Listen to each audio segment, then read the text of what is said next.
Welcome to Here Where You Belong, your go-to podcast for exploring belonging with your host and belonging expert, Dia Irby. We are thrilled to have you join us.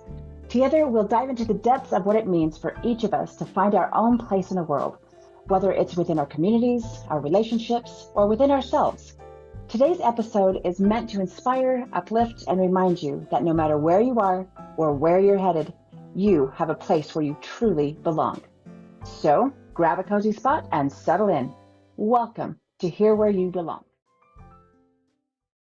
Hello, awesome belongers. Welcome home to Here Where You Belong podcast. Today, I am so excited to introduce you to someone whose message is so aligned. There's no question that they have found their place here to share their stories. I'm Dia, your host, and our guest today has been read, heard, and watched by millions. Get ready to be inspired and blessed.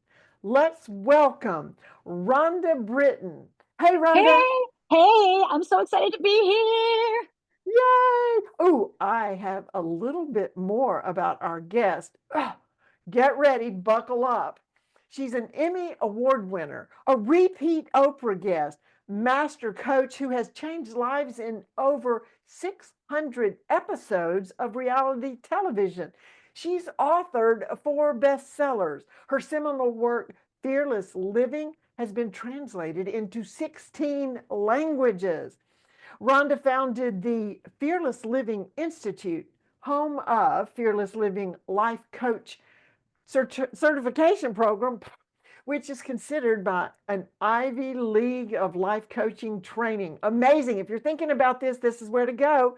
She was the first life coach on television in the whole world.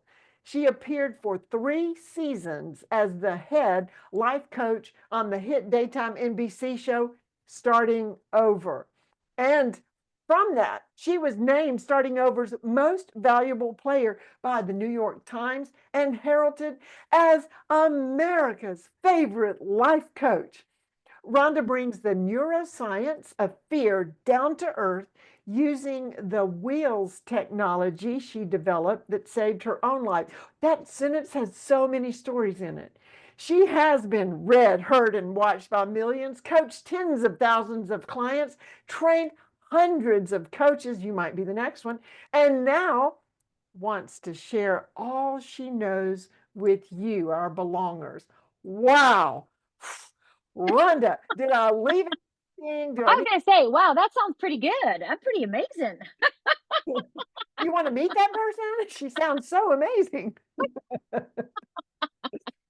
Okay. Well, I've been doing it for 30 years, so I've done a lot. Yeah, for the 30 years. You didn't let any grass grow under you while you were in your life.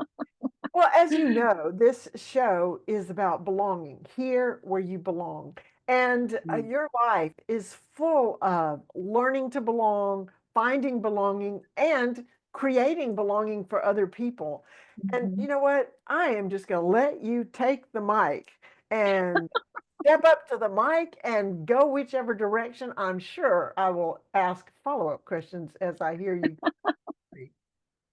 Well, I just am so grateful. And I think belonging is an underserved topic. So I'm glad that you are picking up the torch and really taking this, because belonging is just so, I'll just say it's just so underserved. People don't realize how much of our lack of self-esteem, our lack of self-worth, our feeling that we're broken, or that there's no, I can't achieve, is because we don't feel like we belong. Imposter syndrome, because we don't feel like we belong. So it's so fantastic, and I'm so grateful to be here because this topic is so valuable. And I think what you're referring to with that little hint of you go girl, is talking about my story of not belonging, right? Because we all have those experiences of not belonging, so that we move into our search of belonging, right? So I'm going to tell you about the worst day of my life, and the worst day of my life also at the seat of my destiny. So just, everybody who's listening or watching, just think about the worst day of your life, and what if that had the seat of your destiny? I know people don't normally think of the worst day of their life like that, but if you, with hindsight, I bet you can see a trace of who you want to be, or who you become from that moment. And so I know that's true for me. So I was 14 years old, the worst day of my life. And I grew up in a little tiny town in Upper Michigan, 365 inches of snow, 2 restaurants, fancy Douglas House Buffet Hotel, big boy, and my parents had recently separated, and it was Father's Day. And so my father was coming over to take me and my 2 sisters and my mother up for brunch, which meant we were going to go to the Douglas House Buffet, which was a big deal because we didn't go out to eat, 3 kids, 2 adults, that's 5 people, that's a lot of money. So it was a big deal. My mother made me a new cotton dress, and it had a cotton scarf on it with little black polka dots on it. And I wrapped it around my neck like I was Barbara Streisand. And for the younger people, Taylor Swift or Beyonce, And I was really excited to go to the brunch on Father's Day. So I was in my mom's room, she's putting on her blue eyeshadow and her rose lipstick and puffing up her beehive hairdo. And my dad comes in the back door. Come on, girls, let's go, let's go, let's go, because that's what dads do. My 2 sisters are fighting it out in our 1 bathroom. And me and my mom start walking out to the car. My father notices it's starting to rain, so he says he has to get his coat from the car trunk. This coat was a tan Naga hide leisure suit coat, which I remember. I bet you do too. I bet many people remember that. And if you don't, look it up because it's hot. And so my father was getting his coat out of his trunk. My sister's still in the bathroom fighting it out. And so as he opens his trunk, I notice out of the corner of my eye that he's not grabbing a coat, but he's grabbing a gun. And he yells at my mother, "You made me do this, you made me do this," and he fires. And now I start screaming, "Dad, what are you doing? Dad, what are you doing? Stop." And he cocks the gun, points it at me. I absolutely believe I'm next. He blinks, I blink, he blinks, I blink. And we're frozen, like frozen in time. And my mother, seeing that gun in my face, screams out, "No, don't." And my father, realizing in that moment that my mother's still alive, takes that bullet intended for me and shoots my mother a second time. And that second bullet goes through my mother's abdomen, out her back, and lands in the car horn. And for the next 20 minutes, all I hear is, "Aang." Then my father cocks the gun again, puts it to his temple, and fires. And in a matter of less than 2 minutes, I was a sole witness of watching my father murder my mother and commit suicide in front of me. Now, I don't know what happened to you, but what happened to me is, if it happened to you, I don't know, but what I know to be true for me was that I blamed myself. I blamed myself because I was the only one there that could have stopped it. I didn't kick my father in the shins. I didn't grab the gun. I didn't jump in front of my mother. I did nothing heroic. And when you watch your mother die, you don't get to be happy for the rest of your life, by the way, just FYI. That's off the table. And so in that moment, I basically split in 2. The outside Rhonda, that's fine. I'm not fine. I'm fine. I'm fine. I'm fine. I'm fine. I'm fine. Fine. Fine. Fine. Fine. And, in the topic of belonging, that fineness was my way to pretend I was okay. Like I just had to pretend I was okay. So anybody at school would talk to me, because all my relatives and anybody that you would think would help us disappeared. Nobody helped us. So there was no sense of, there was no belonging. There was no community. There was nothing. Everybody disappeared.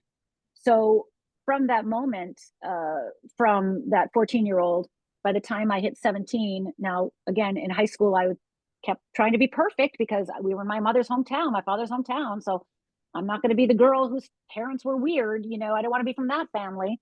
So when I went off to college, I started drinking, became an alcoholic, got 3 DUIs, tried to kill myself 3 times. And it was that 3rd suicide attempt that I realized that I'm not very good at killing myself, not good at that. And I got to figure out another way because I'm not dying. I'm not dying. So if I'm not dying, then I got to figure out how to live. Now, I do want to say one thing, that those years that I was drinking and DUIing and suiciding, I was also reading books and going to workshops and going to therapy. I was doing everything I could to help myself, because I read my first self-help book when I was 12. So I've been always a learner and a grower, but no matter what I learned, no matter what before that was yeah, before. that was right. Yeah, my first self-help book when I was 12. And when I was 13, I was planning to be a minister. So I was a learner and a grower. So this whole time that I was drinking and trying to kill myself and getting DUIs, I was also trying to save myself. But I fundamentally felt that there was something seriously wrong with me. And so it propelled my desire to die. And I would also say, based on the topic of belonging, I didn't belong anywhere. I didn't belong anywhere. I didn't belong anywhere. I didn't belong in my hometown because everybody disowned us pretty much, or turned away from us. All my mother's brothers and sisters and my dad's brothers and sisters, they just turned their back. So there was no sense of belonging. And then because I was so ashamed of what happened, my history, my past, I couldn't let anybody get close to me because I didn't want anyone to know. So Mm-hmm. that also kept me from not belonging. I couldn't belong because nobody knew me. They didn't want them to know me. Not that way. Not intimately. Not tell them the truth about my parents, right? And I had to, play a game at, how am I going to fit in? So I didn't belong. I tried to fit in, and those are two, as you know, very different things. Right. So it was that third suicide attempt when by the way, when you try to kill yourself, they do put you in a psychiatric ward for evaluation. So I got evaluated and they didn't deem me crazy. They sent me home. And I remember going home and having that epiphany that if I'm not dying, I have to figure out how to live. And I remember saying to myself so vividly, I remember this so like it's right now happening just so vividly, I've got to start over. And how do you start over? And I remember asking myself, what do kindergartners do? Well, kindergartners get a calendar and gold stars. So I went out and got a calendar with gold stars. And I started giving myself a gold star for anytime I did something worth living for, anything good. So we're talking about getting mad and not breaking anything. That's the level of evolution I was at the time, right? Like, so, drinking but not getting drunk. So, but at the end of 30 days, I had a calendar filled with gold stars. Yay.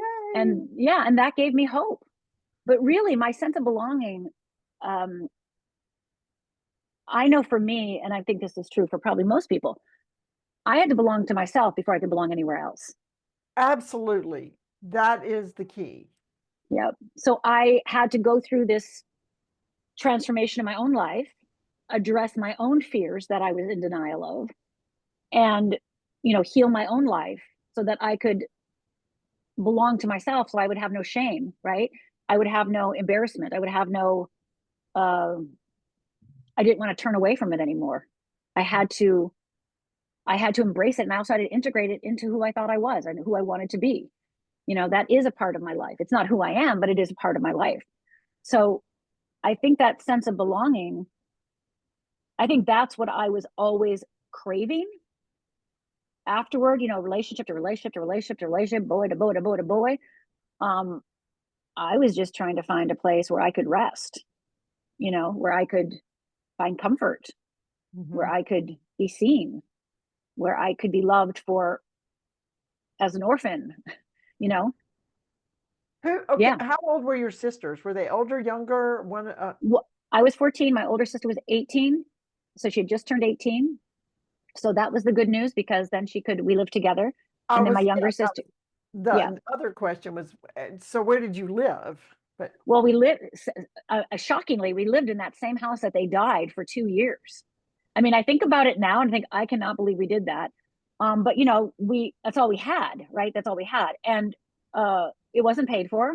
So, me and my younger sister got Social Security. My sister who was 18 didn't get Social Security. So all our money went to pay the mortgage, right? And then when it was about 2 years before my senior year in high school and my younger sister before her 10th grade year, we moved to Duluth where we had lived part of our lives as well. And so, yeah, I mean, but nobody came, nobody brought food. I mean, this says it all. My uncle, my mom's youngest brother. So my mom was the second youngest and her brother, right? Just a few years ago, he said this to me. He said, "Where'd you girls live after that?" And I went, "Uncle, in the house." Well, I called once. I'm like, yeah, you only live like 12 minutes, 12 miles away. Could have stopped by. But that is the quintessential experience of my hometown. They were too embarrassed, too ashamed. They didn't know how to deal with it. They didn't know how to talk about it. Nobody does this, right? So it was just so shocking that there was no belonging. Wow. But you came around to accepting you can't change your past, but you're still alive. So then you were able to move forward. Oh, my word. Oh, I'm so sorry. But yet, I mean, you've turned it around. If that hadn't happened, you wouldn't be who you are today. That's right. That's right. All the bad things, the hard things, let me say, that's right. The hard things that happen are making us who we are supposed to be, bringing out what we need. So when you have your calendar, is that the wheels technology? Nope. Wheels. No, the calendar was just me having hope. The wheels wouldn't come for many years later when I started really, I got sober because that was critical for me to even get to the other side of this, right? So I got sober, and then I started on a sincere effort of like, continuing my journey of trying to save myself. But when I quit drinking and when I went through the forgiveness of my parents, forgiving my parents was a huge step, and forgiving myself for not saving my mother. When I went through the forgiveness, when I got sober, then I was at a different place in my ability to see myself clearly. And it was during that evolution, I was going to a spiritual practitioner training. I was in ministerial school. I was doing all these things. And then I got the call. Now, mind you, when I became a life coach, there was no such thing as life coaching. There was like 5 of us, right? There was no industry. So I owned a little PR company that I worked with solo entrepreneurs. And one of my clients was one of the first coaches. And I don't know how I knew how to run his business because I'd never run a business, but somehow I knew, and I helped him build his business. And during that time, he would always say to me, Rhonda, you're going to be a better coach than me. You're going to be a better coach than me. And I would always say to him, have you forgotten the 3 suicide attempts, the alcoholism, and the 3, DUIs? Have you forgotten? Oh, by the way, my father killed my mother. I don't think so. Because I really, really believed that I had no right to share my journey or any right, and nobody would listen to somebody who that happened to. I really believed that my past stopped me from changing my future in any significant way. Now, mind you, of course, I was doing it PR and I was doing other things, right? But I didn't think that, him thinking I could coach somebody, I was like, what? I don't even know what you're talking about. I would just look at him like he's a crazy person, because I would just be like, that's impossible. Even though I was going through spiritual practitioner training, which is a spiritual counselor, I never planned on being a counselor because I can't do that. I just wanted to take the classes, right? So I never intended to do it. But through through one miraculous event, God kind of pushed me out, like, you're going, I think all of us have those moments of nudges or knowings or insights or intuitions when we know we're supposed to take a right, not a left, when we know we're supposed to do something. And I guess mine had to be really big, otherwise I wouldn't have done it. So mine was really big. And then once I got that signal, I surrendered, and my client became my mentor, and that is how I started my coaching journey. Wow. This is so good and so much. I'm thinking of a gazillion questions, but we Excellent. take a break, and we will have more awesome Rhonda Britten on the other side of our break. Be right back.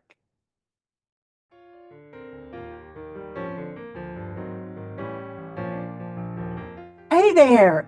Isn't my guest amazing? So glad you joined us today. In this world that often feels disconnected, building community and fostering belonging are essential. That's why I created this podcast, to bring inspiring people to you, to encourage you to create that sense of belonging and community, no matter where you are. If you're being blessed by my guest, and we have some more, like, subscribe, and share this podcast. You know who needs to hear this. Stay connected, stay true to yourself, and always remember, you belong. Now, back to our amazing guest.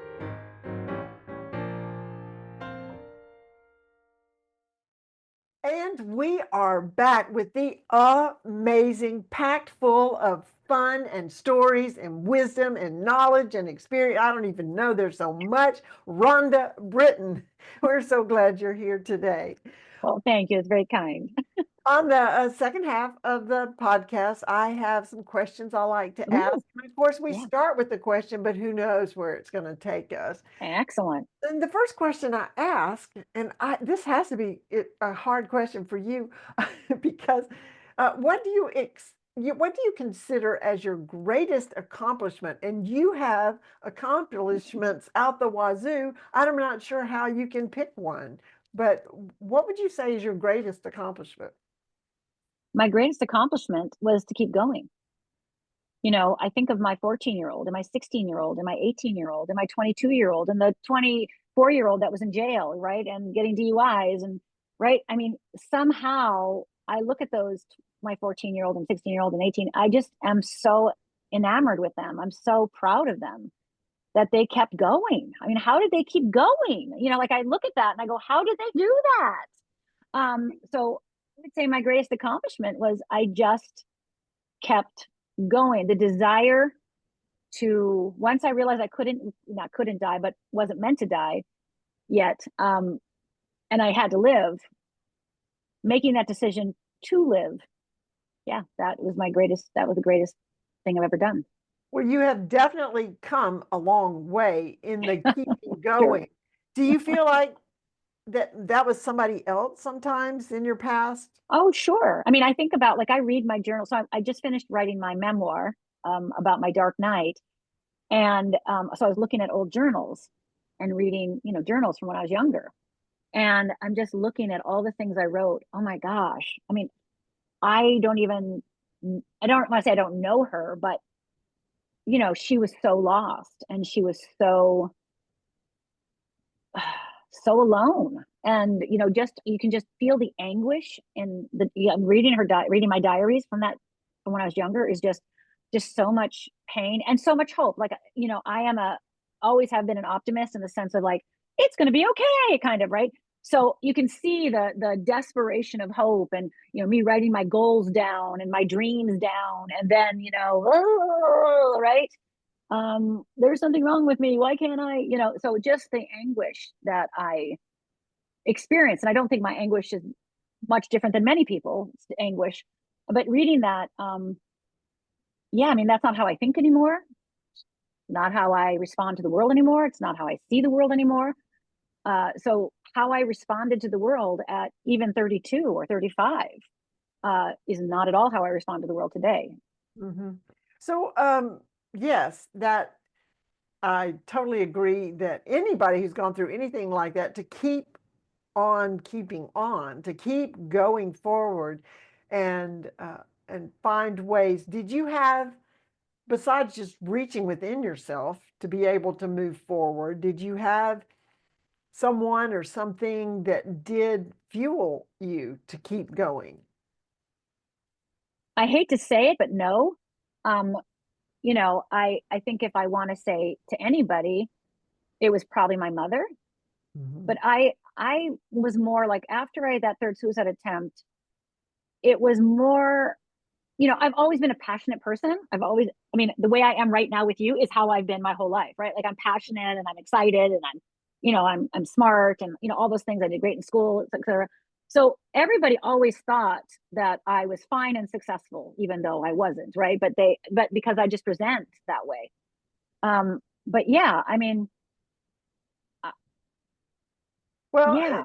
that even makes it a bigger accomplishment that you were able to keep on going without a support system. Well, you have to remember, my relatives disappeared. My sisters and I, we always stayed in touch. But once I turned 16, and my younger sister, by the way, was 15, my older sister moved away and we were on our own. So I got an apartment when I was a senior in high school. My younger sister was smart. She went actually back to where we grew up and lived with a family with 8 kids. But then when she was a senior in high school, when she was 16, she got her own apartment too. And so we like we leaned on each other, but not really, because we weren't at all alike. But we've stayed in contact, and I would say we're close now. I mean, we've been close off and on during the years, but yeah, I mean, I think I leaned on the men that I dated. Poor things, poor men. Please forgive me.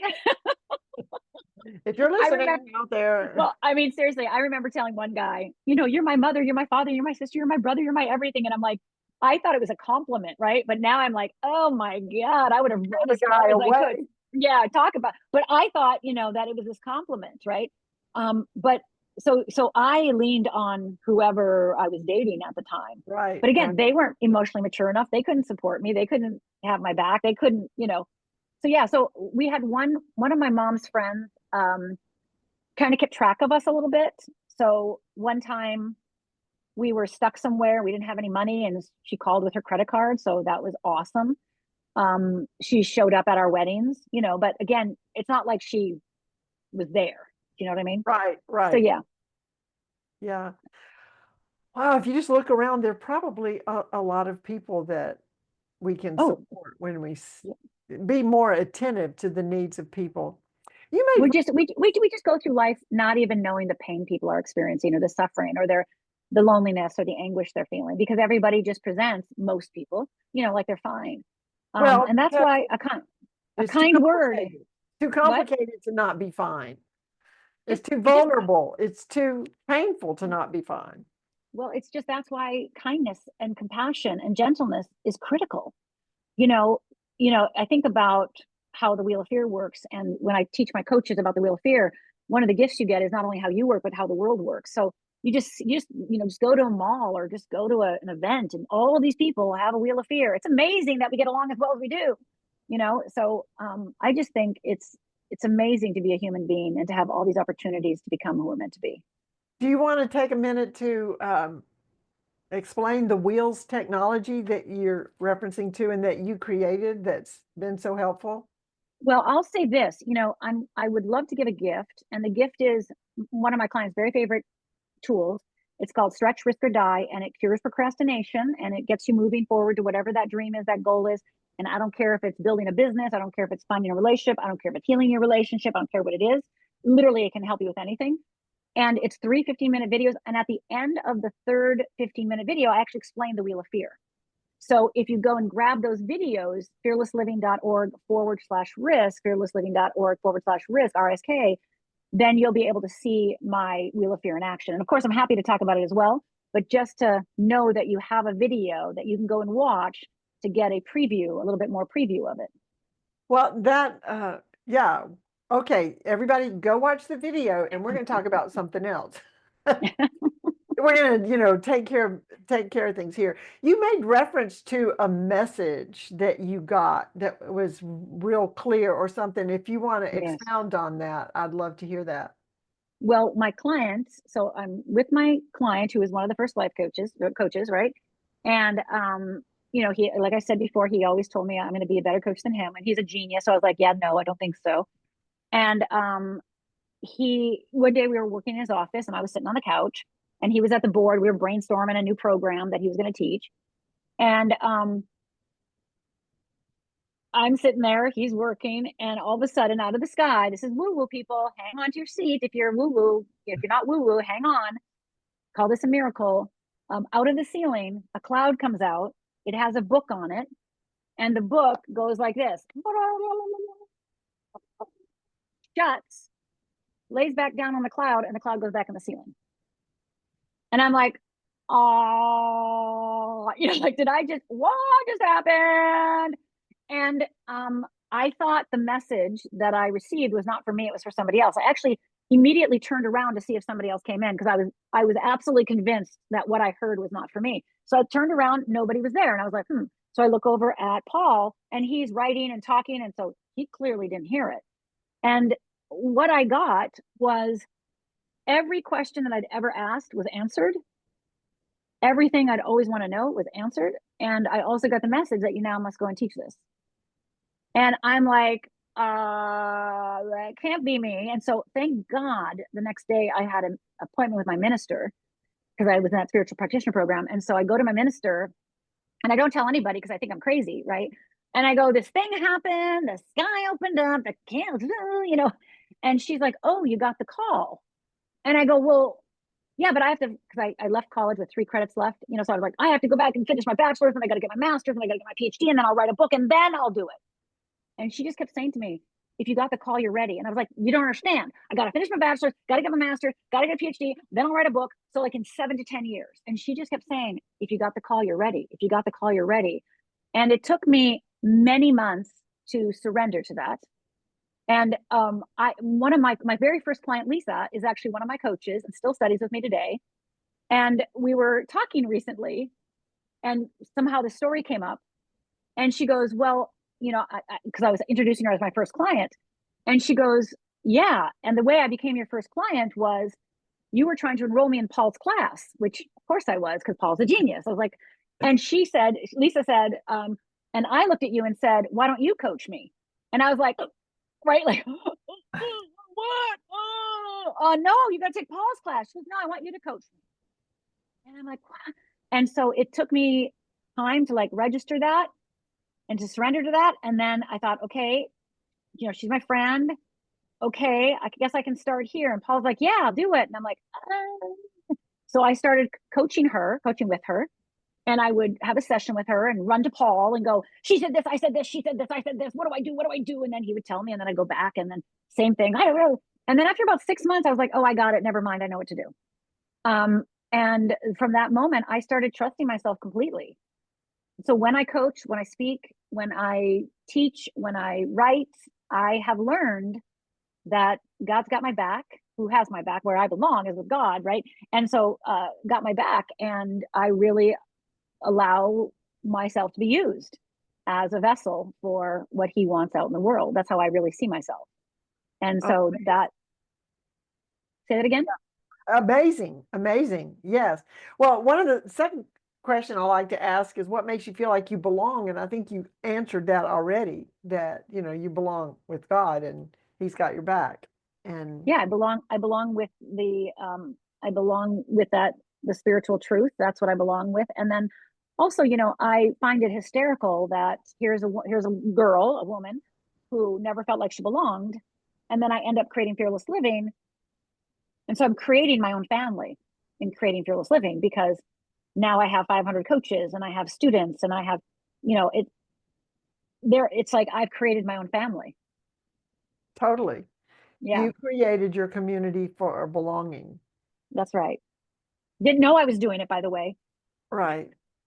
You were just and it doing took the me, next step. The next step. That's right. I was just doing the next step. But I do want you to know that for probably the first 15 years, I could not accept their love. And I was at a workshop and one of my coaches says, why don't you let us love you? And I was like, because I still was like, I can't believe that they care about me. They just want to do Fearless Living. It's not about me. It's not me. So, and when she said that to me, it was like a slap in the face. I was like, oh, I'm still really like afraid to let people in. So it was really only after my dark night that I opened up enough to really feel like I belong. I belong everywhere I go now. Like there's no place I don't belong, because I belong unto myself. So anywhere I am, I belong. That is the key, because you have to belong to yourself. If you don't, then whoever you're taking is not you, that's belonging somewhere. So that's not you. You may think that you're belonging somewhere, but if it's not you, it's your persona or your pretend. Your wheel of fear, right? Yeah. Yes, consumed with fear, which we didn't even get to that one. I do like to ask my guests, because I'm always curious what they choose. What is your favorite quote? And it may be your favorite quote at this exact moment, and you have 70 other ones, but today, at this moment. Well, I know my favorite. Well, I don't know my favorite quote by memory, but one of my own favorite quotes that I say is, "There's nothing wrong with you. It's just fear." So that's one of my very favorites. And then the thing that I live by is, "Live the life your soul intended." And then the quote from E.E. Cummings, and I'm going to butcher it really bad, has been, I see now how it's been a theme in my life, my whole life. And I wrote this thing down when I was 12 years old. And by the way, the first self-help book I read was Why Am I Afraid to Tell You Who I Am? So here I am still working, right? Like how shocking. But the E.E. Cummings quote, and again, I'm going to butcher it. It's just like, the journey to become yourself is the hardest journey you'll ever take. And I remember writing that down in my notebook, and I still have that notebook, by the way, reading it down in that notebook and just reading it over and just wanting to be myself so bad, but petrified, because one, I didn't know who she was, and two, I didn't even know how to do that. And then, with my family, how could you be? So, I so desperately wanted to be myself, so desperately wanted to know who I was. And it took me, 30 years to do that. After they died. So good. Wow. Still so many questions. We didn't even dig into how to deal with fear, because fear is what keeps us from doing. We're afraid we are not going to live up. We're afraid that we're not worth in That's something, right. or why we're afraid people might find out that we're not so That's right. awesome after all. So, That's right. okay. Well, I guess I'll have to come back. I I guess guess I you'll have to will. come I back. guess I'll have to come And, back. and people need to go to your website. So this has been amazing, and I could go on forever. We could go on forever. But before we close, do you have any final words, or just how do you want to Well, summarize I that? just really want to, I really want to end with, take a nice deep breath and take this in. And if you're watching us, look inside my eyes, look inside our eyes, and just take this to heart. Just decide to believe it. Whether you believe it or not is irrelevant. Decide to believe it. That there is nothing wrong with you. It's just fear. There is nothing wrong with you. Fear tells you that you have all these flaws. They tell you to hide yourself. They tell you there's something critically wrong with you. Like I thought there was something really wrong with me. Just fear. And so all the things you think are character flaws, that's just fear talking. That's just fear responses. So there's nothing wrong with you. It's just fear. Like, how would your life change if you actually believe that? So good. And the definition or the acrostic of fear is false evidence appearing real. Mm-hmm. Don't let fear get you. Ah. And I think you've stated the case that you don't have an excuse. I mean, your experience Well, was about as bad as anybody could have. well, you know what? We all have reasons. It's scary to expose ourselves. It's scary. We're afraid to feel the shame. We're afraid to be laughed at. Like you said, we're afraid of the rejection, the humiliation. We're afraid. And, that being inside of us is soft and mushy and warm and cozy and is a love bug. And we're afraid that if we admit that and that people love us, they're going to leave us or they're going to find out something about us. So we're petrified. So I don't care what your history is. I don't care what happened to you in the past. I don't care what happened to you yesterday, in the sense of we're all afraid. And you have to decide that you would rather keep your heart open and become your authentic self and live your purpose than not. So are you willing, as I say, practice loving yourself more than be respected, admired, appreciated, wanted by another, adored by another? Are you willing to love yourself more than what it costs you? Right? So if you want to be respected more than love yourself, then you will cut yourself off. If you want to be adored more than love yourself, then you will give up parts of yourself to be respected and adored. So you have to decide that you and your essence has a right to shine, a right to live, a right to express itself, a right to come out and experience this life. And when you do that, it's amazing about how everything will wrap itself around you, and you will find support where you never felt it before. And you will feel more like you belong to yourself than ever before. And that means you'll take more risks than ever before. So definitely go to fearlessliving.org/risk and grab that course, because I promise you it's going to support you on this journey. I love it. Wow. Well, to our amazing guest, thank you, Rhonda Britten. Mm-hmm. And to our listeners, belongers, stay connected, stay true to yourself, and always remember you belong. This is Dia Irby, your host of Here Where You Belong podcast, signing off. Bye.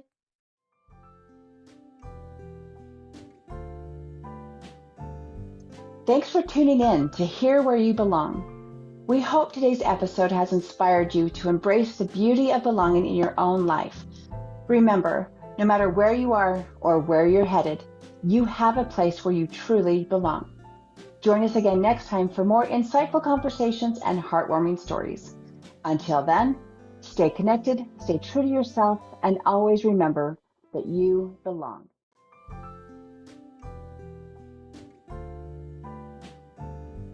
Thanks for tuning in to Here Where You Belong. We hope today's episode has inspired you to embrace the beauty of belonging in your own life. Remember, no matter where you are or where you're headed, you have a place where you truly belong. Join us again next time for more insightful conversations and heartwarming stories. Until then, stay connected, stay true to yourself, and always remember that you belong.